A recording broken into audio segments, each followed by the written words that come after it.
So your Uncle Spurt is back fresh from MWC 2023. I say fresh, I actually smell worse than sitting in sweatpants after being wedged into that exhibition centre with tens of thousands of other frantic nerds. You're literally arse to bollocks the entire time. That's how crowded it gets there, which as you can probably guess I was a massive fan of.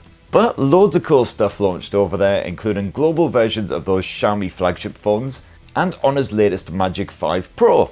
And I also got to funnel some very interesting concept devices which serve up a teasing glimpse into the kind of clever pants tech that we may actually see crammed in smartphones of the future. Ooh. So here's a closer look at Motorola's mind-blowing rollable blower, as well as lots of other bonkers tech that I saw when I wasn't sniffing out free booze. Seriously, top tip for MWC, just basically wander to any antivirus stand or somewhere where they're hawking boring shit like that. They'll hand you a glass and just keep topping it up with as much free booze as you can possibly pour down your throat in a desperate attempt to keep you from buggering off. But anyway, enough happy memories, jingle me!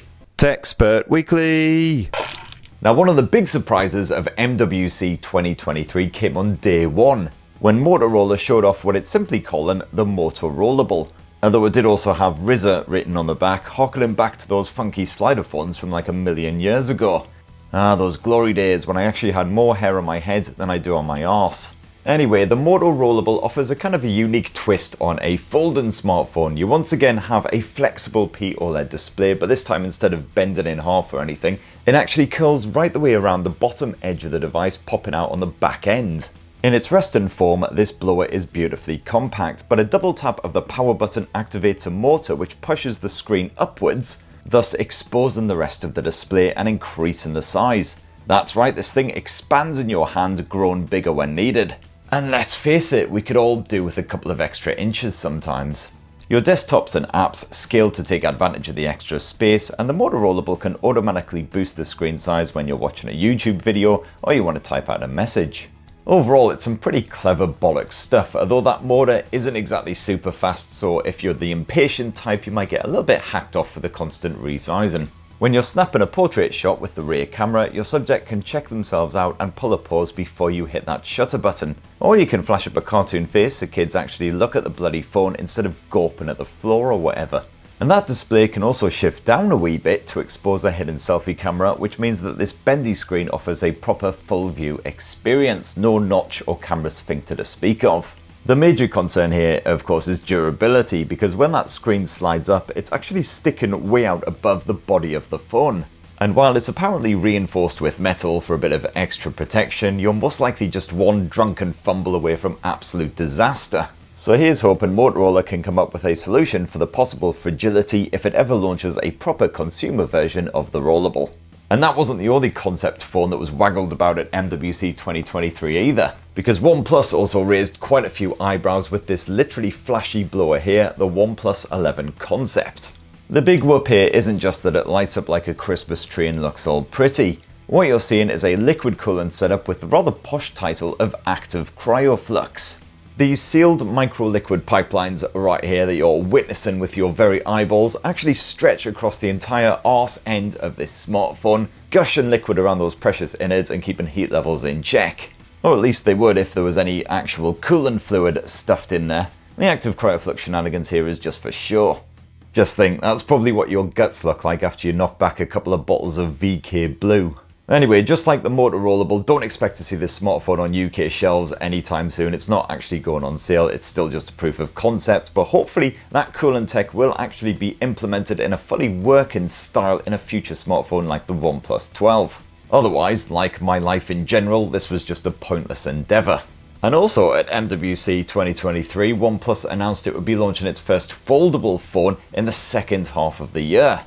And I reckon this will just be a rebranded version of the Oppo Find N2, which launched over in China, but they already said it ain't coming out anywhere else in the world. No more news on that one just yet, but don't you worry, Uncle Spurt will keep his ear to the ground. In a purely metaphorical sense, I can't be scuttling around on all fours these days. My knees are absolutely f***ed. What was I talking about again? Oh Christ, I've really got to stop drinking special brew with breakfast. Anyway, that's probably filled up more than enough time, so now let's skip our way merrily onto the part of the show that, like your mum, is guaranteed to satisfy.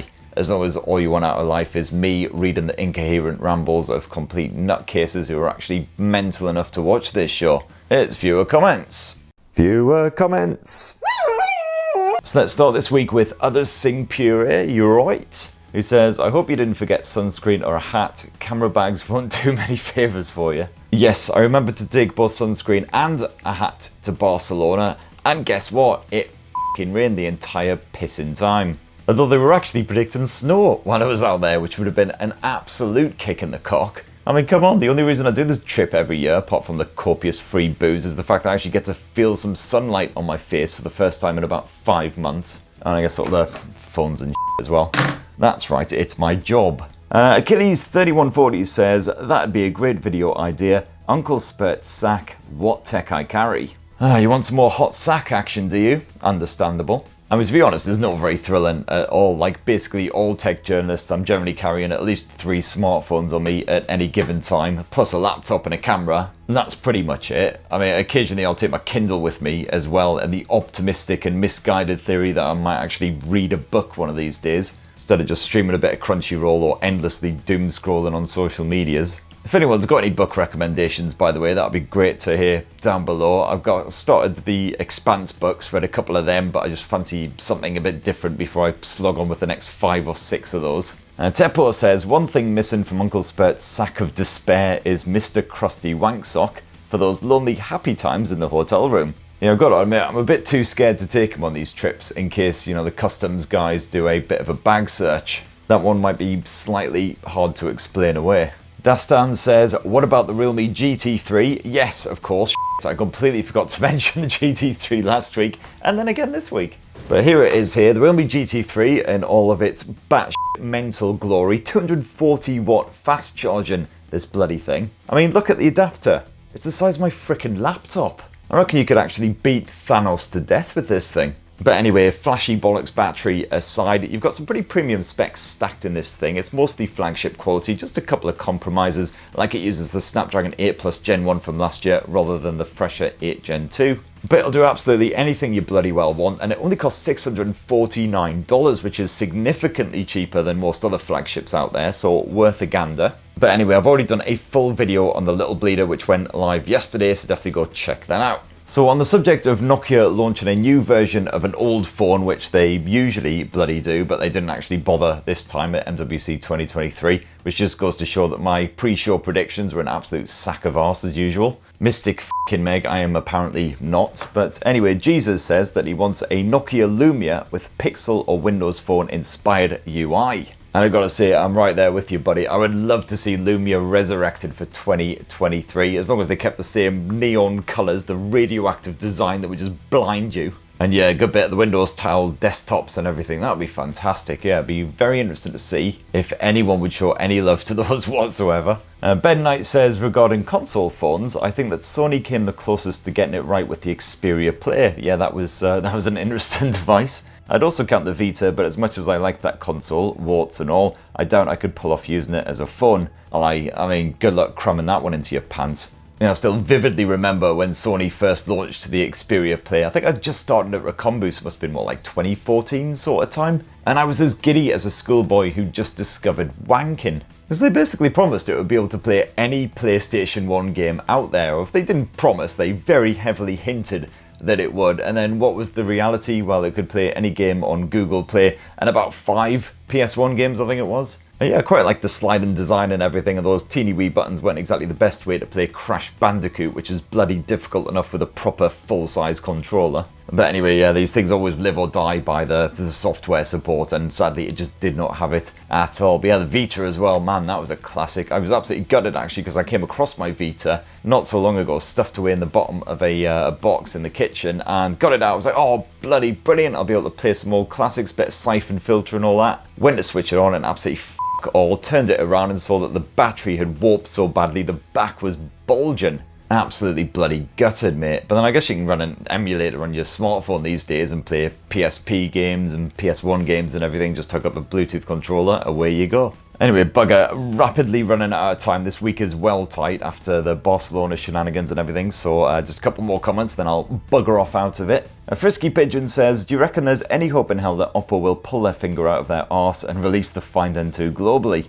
Unfortunately, they've already straight up told me that they're not planning on releasing it outside of China, which is a bit of a bummer because it looks pretty cool. But as I mentioned before, OnePlus is launching their own foldable phone later this year, which I'm pretty sure will essentially be the same frickin' thing. So stay tuned for more on that, and don't worry, I'll give Oppo a kick in the cock for you the next time I see him. Striggy9981 says, was really hoping that the Samsung A54 was going to launch soon. Yeah, some people were saying it was going to launch at MWC. I mean, that was never going to happen. They've already done their big phone launch for February, but we're coming up to the 1 year anniversary of the A53. I reckon towards the end of March or the start of April, it'll either launch or we'll be getting, you know, at least a date in the diary for when it will be launching. And here's absolutely hoping to dear God, baby Jesus, that they stick with the bloody Snapdragons and don't go back to Exynos. Otherwise, I'll probably cry and then punch something and then drink a lot. Basically, my standard Saturday night, except in reverse. And then just enough time for some hot anime chat, because it'd be rude not to.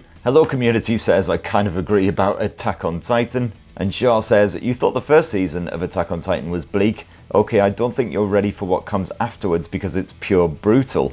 I mean, you're not really selling me the idea of watching more of this show, I gotta say. I mean, I'm emotionally fragile at the best of times, and if I have to, yeah, maybe no. Anyway, a massive thanks to everyone who commented last week. Please do slap your comments down below, and we'll try and batter our way through as many of those as possible next week. And speaking of next week, this is about next week. And oh my God, there's no launches, there's no traveling. I'm gonna sit right here, possibly wearing pants, not guaranteed, and just really enjoy not moving for a bit. But don't you worry, there's still going to be lots of hot tech content coming right at your face holes, including my full Samsung Galaxy S23 review, hopefully got a couple more unboxings, bit of snazzy tablet action, all kinds of stuff on the horizon. So please do poke subscribe and ding that notifications bell if you haven't done already. Tell your friends. Have yourselves an absolutely bloody wonderful weekend, and hopefully I'll see you next week. Cheers, I love you.